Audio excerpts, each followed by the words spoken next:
Europe 1, 8h-5, Thomas Soto. Valéry Giscard d'Estaing l'avait dit ici même la semaine dernière, lui aurait voté Cameron aux législatives britanniques. Bonjour Danny Cohn-Bendit. Bonjour Thomas. Vous auriez voté pour le camp travailliste et son leader Ed Miliband. C'est perdu, mais est-ce que c'est si grave ? Non, j'aurais voté dans certaines circonscriptions vert, parce qu'ils ont quand même 1 ou 2 élus.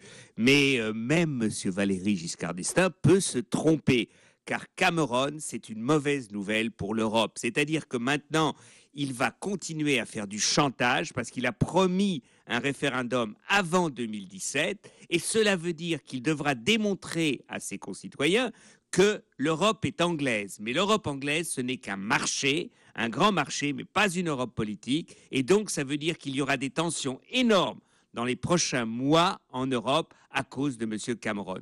Donc, je ne vois pas pourquoi ce M. Valéry Giscard d'Estaing, ex-président pro-européen, voterait pour M. Cameron. Vous dites quoi ? Que c'est une victoire en trompe-l'œil pour les conservateurs ? Cameron ne va pas forcément avoir des lendemains qui chantent ? C'est une victoire à la Pyrrhus pour moi, ou ça peut être une victoire à la Pyrrhus. Pourquoi ?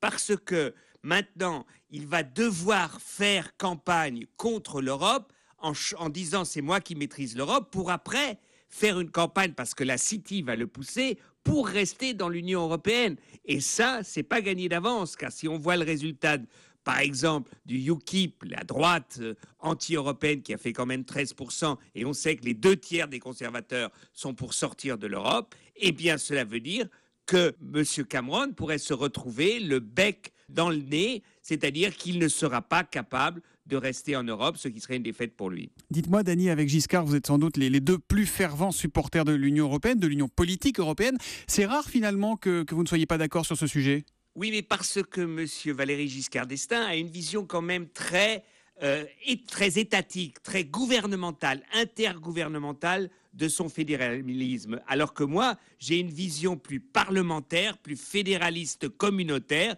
Et là, effectivement, les accords avec la Grande-Bretagne sont des accords qui, pour moi, pour l'instant, détricotent, déstructurent, en fait, l'idée européenne. L'humeur de Dany tous les matins à 8h-5 sur Europe 1. À demain matin, Dany. À demain, Thomas. Ciao, ciao.